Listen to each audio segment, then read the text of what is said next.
আসসালামু আলাইকুম। আজকে একটা দেখাবো থাই চিকেন ফ্রাই, যেটা খেতে খুবই মজা, খুবই ফ্লেভার, উপরটা ক্রিস্পি আর ভিতরটা খুবই জুসি।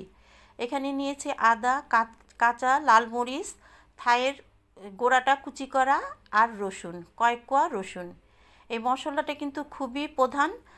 সমস্ত মশলাগুলো আমি পাটা দিয়ে বেটে নিয়েছি, আর পাশে হলো পেঁয়াজ বাটা। আমি প্রথমে মশলাগুলো খুব ভালোভাবে মিশিয়ে নেব। এখন আমি দিয়ে দেব এখানে 2 টেবিল চামচ মতো ডার্ক সয়া সস, আর দিয়ে দিলাম একটু ওয়েস্টার সস।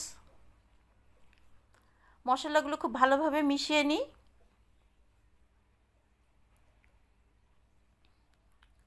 এটা কিন্তু খুবই ফ্লেভারফুল, থাইয়ের পাতার কিন্তু খুব সুন্দর গন্ধ আসে। দিয়ে দিলাম হাফ টেবিল চামচ মতো ধনের গুঁড়ো, হাফ টেবিল চামচ মতো জিরার গুঁড়ো। এখন আমি এখানে দিয়ে দিব স্বাদ মতো লবণ। মশলাগুলো একটু ভালো করে মাখানো হোক। লবণটা আপনারা একটু বুঝে দেবেন। আমি কিন্তু তারপরে দিয়ে দিলাম একটু টেস্টিং সল্ট। আমি কিন্তু এই মশলাগুলো মেখে তারপরে চিকেনগুলো দিয়ে দিলাম। আমি এখানে 1.5 কেজি ওজনের চিকেন নিয়েছি, স্কিন সহ। রানগুলো কিন্তু আপনারা একটু ফেরে ফেরে নেবেন এইভাবে মুরগির।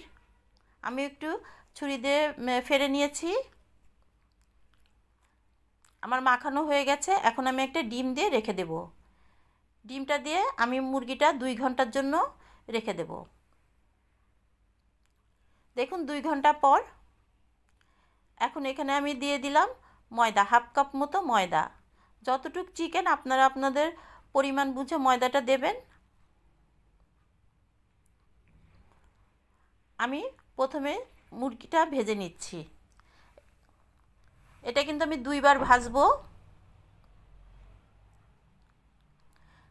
এটা কিন্তু খেতে খুবই ভালো হয়, আর ফ্লেভারটা খুবই সুন্দর। চিকেন সাধারণ আমরা দোকানে যেই চিকেন ফ্রাই খাই ওরকম না, এটা কিন্তু খেতে আসলেই অনেক মজা।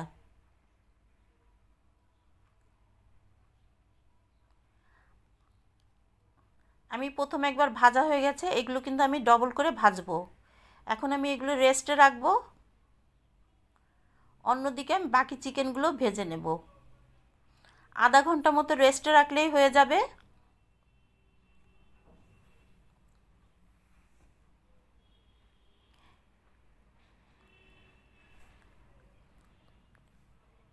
এটা কিন্তু এই দেখুন আমার প্রথম কিন্তু ভাজা হয়ে গেল। এখন আমি দ্বিতীয়বার ফ্রাই করব। এই চিকেনটা দেখতে যেরকম সুন্দর, খেতেও সেরকম মজা।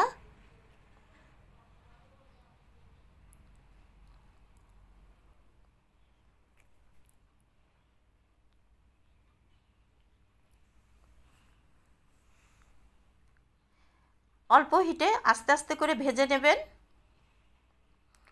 খুব বেশি হিট দিবেন না, তাহলে কিন্তু চিকেনগুলো পুড়ে যাবে। আমার দ্বিতীয়বারও ভাজা হয়ে গেল, আমি উঠিয়ে নিচ্ছি।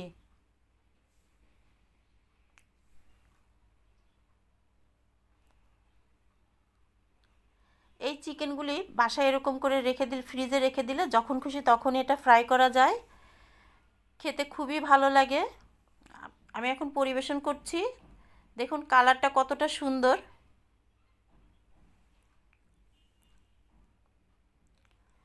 যদি আপনাদের এই থাই চিকেন ফ্রাইটা ভালো লাগে তাহলে অবশ্যই একটা লাইক, কমেন্ট, সাবস্ক্রাইব করে দেবেন।